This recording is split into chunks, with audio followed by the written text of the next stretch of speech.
Welcome back, students. A very good morning to all of you. We have already done with the three fundamental laws. The last law that we did was law of multiple proportions. Now we go on to the next law, that is the law of reciprocal proportion. The law of reciprocal proportion was given by Richter in the year 1792.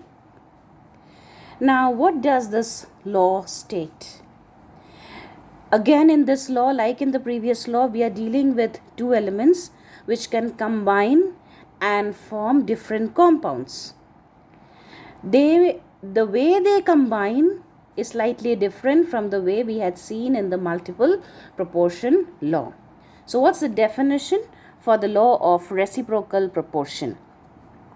When two elements combine separately with a definite mass, once again with a definite mass of a third element, then the ratio of their masses in which they do so is either the same or some whole number multiple of the ratio in which they combine with each other.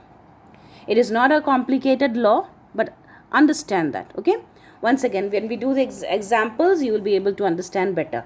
So once again, I tell you the definition. When two elements combine separately with a definite mass of a third element, then the ratio of their masses in which they do so is either the same or some whole number multiple of the ratio in which they combine with each other. Like, for example, let us take three elements: hydrogen, sulfur, oxygen. We all know hydrogen and oxygen combine to give water. Water is H2O. And sulfur and oxygen combine to give sulfur dioxide.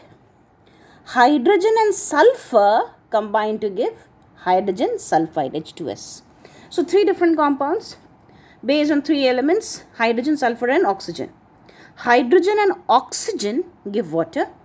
Sulfur and oxygen give sulfur dioxide. So in water, the ratio of the masses of hydrogen and oxygen. So in water, we have H2O. So H2 means 2 is to 16, because atomic weight, again, oxygen is 16. So the ratio of masses in hydrogen and oxygen in water is what? 2 is to 16.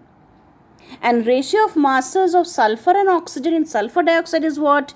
Sulfur is having atomic mass 32. Therefore, 1 is 32. Oxygen, there are 2 atoms of oxygen. So 16 into 2, 32. So the ratio of masses of sulfur and oxygen is 32 is to 32.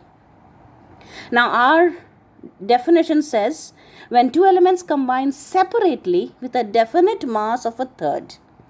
Let us take over here. Two elements are combining separately. Hydrogen and sulfur are combining separately to give different compounds. What are those? Water and sulfur dioxide. And with what do they combine? They are combining with a definite mass of the third. Third element over here is oxygen. Definite means we are going to fix the mass of the third element. Now in water, the ratio is 2 is to 16. In sulfur dioxide, the ratio is 32 is to 32. Now 2 is to 16, if I have to fix the value of oxygen, I have to make 16 32. So I multiply the entire ratio by 2. So I'll get the ratio 4 is to 32. And what is the ratio of masses of sulfur and oxygen? 32 is to 32. Now what have I done? I have fixed the mass of oxygen. So I have hydrogen and oxygen in water as 4 is to 32. Sulfur and oxygen in sulfur dioxide as 32 is to 32. So a fixed mass, a definite mass of the third element. Which is the third element? Oxygen. Now the ratio of masses of hydrogen and sulfur, which, that means sulfur and hydrogen, 4 is to 32 is the ratio of masses of sulfur and hydrogen and sulfur. in these two different compounds. If I take their ratio, 4:32. Okay. Now, when hydrogen and sulfur, they are going to combine to form H2S. Then what will be the ratio? The ratio would be what? Hydrogen is 2 atoms, so 2:32. The ratio is 1:16. 2:32 is 1:16. And the ratio in which hydrogen and sulfur were seen in the different compounds, water and sulfur dioxide, when oxygen was fixed, is 4:32, that is 1:8. So H2S, in its own sense, when they are combining, its ratio is 1:16. And H2S, when we see hydrogen and sulfur in the two different compounds, water and sulfur dioxide, with oxygen fixed, is 4:32. 4:32 means 1:8. Now, you tell me, is 1:8 and 1:16 related to each other? Of course. So 1:8 is to 1:16 would be what? 2:1. They are a whole number multiple of each other. That means now, what do we understand? When two elements, hydrogen and sulfur, combine separately with a definite mass of the third element, oxygen, definite mass was 32, then the ratio of their masses were 4:32. And when they actually combine to give a different compound, that is for example H2S, then the ratio of their masses is 1:16. And 1:16 and 1:8, they are related to each other as a simple multiple of each other. And that is what the third law says. Let us consider another example. It will be still understood. Take three elements, carbon, oxygen and sulfur. Carbon and oxygen combine to give what? Carbon dioxide. Sulfur and oxygen combine to give sulfur dioxide. Okay. Carbon and oxygen forming carbon dioxide has a ratio what? Carbon dioxide means carbon is 12, oxygen 32, 12:32. And ratio of masses of sulfur and oxygen in sulfur dioxide is what?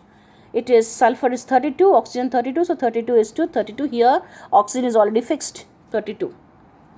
Now the ratio of masses of carbon and sulfur when they are combining with a fixed mass of oxygen is 12:32. And 12:32 is what? Simply 3:8. Take. Now carbon and sulfur, they also form carbon disulfide. And in carbon disulfide, what is their ratio? The ratio is carbon 1, sulfur 2. So 12:64, 3:16. So in the first case, when they were separately seen in two different compounds with a fixed mass of oxygen, the ratio was 3:8. When they actually combine together, the ratio is 3:16. Now you tell me, is 3:8 related to 3:16? Yes, they are multiples of each other, because 3:8 is to 3:16 would be what? 2:1. That means what? They are again multiple. That means, what does this law state? The law states that when two different elements combine with the same weight of the third element, then the ratio in which they do so will be the same, or maybe a multiple, a simple multiple of the ratio in which they are directly combining with each other. That is the meaning of this particular law. Okay. Now when we consider this law, that means to the weight of the two elements, when they are combining with a fixed weight of the third, then we can also say that the weight of the third element, we can refer these different weights as equivalent weights. Okay, and we will learn a very important class on equivalent weight, the chemical, in when we see with what is actually chemical equivalent. That we will be doing in the next video. Just understand this now, that the law of reciprocal proportion, because they are talking about combining with a fixed weight of the third, Okay, we can also consider this law to be the law of combining weights or the law of equivalent proportion. So because you will later on study that this law can also be says that elements that combine with each other in a ratio of their equivalent weight or their simple multiples. Okay, they are combining in the ratio of their equivalent weight or their simple multiples. And what is this equivalent weight? That we'll do in the next video. Okay, so let us see some numericals first, and then we'll be able to understand what exactly is this law again. Let us take an example. Okay, hydrogen sulfide contains 94.11% sulfur. Water contains 11.11% hydrogen. And sulfur dioxide contains 50% oxygen. Show that these results are in agreement with the law of reciprocal proportion. Once again the question, I hope you can read it. Hydrogen sulfide contains, you can pause the video for a moment and read the question. Hydrogen sulfide contains 94.11% sulfur. Water contains 11.11% hydrogen. And sulfur dioxide contains 50% oxygen. Show that these results are in agreement with the law of reciprocal proportion. So in the first case, in water, weight of hydrogen given is 11.11 gram. So what is the weight of oxygen? Percent. That means in terms of percent, if it was 11.11 gram, what would have been the weight of oxygen? 100 minus 11.11. So oxygen would be 88.89 grams. Okay.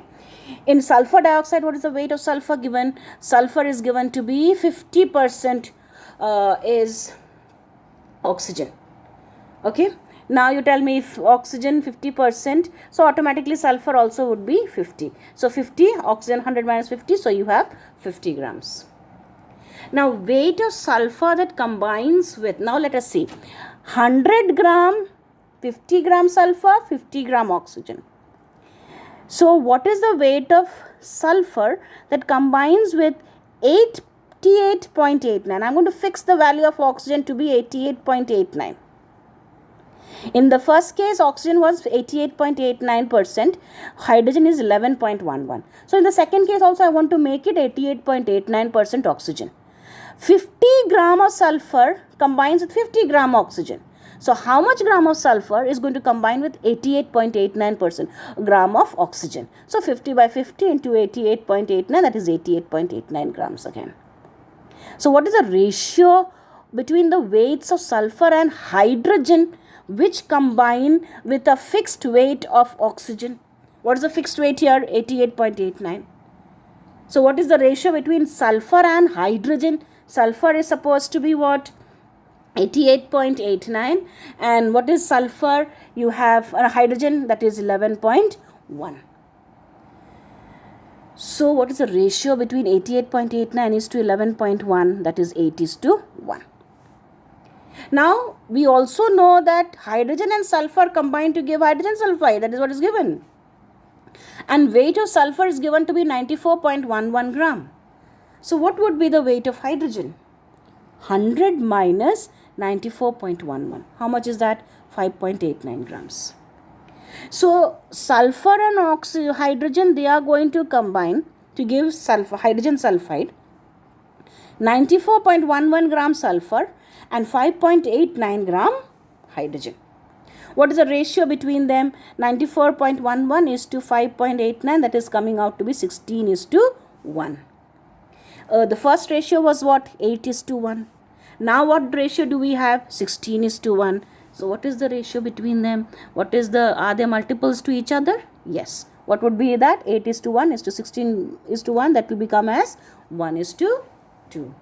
So which law does it hold good? The law of reciprocal proportion.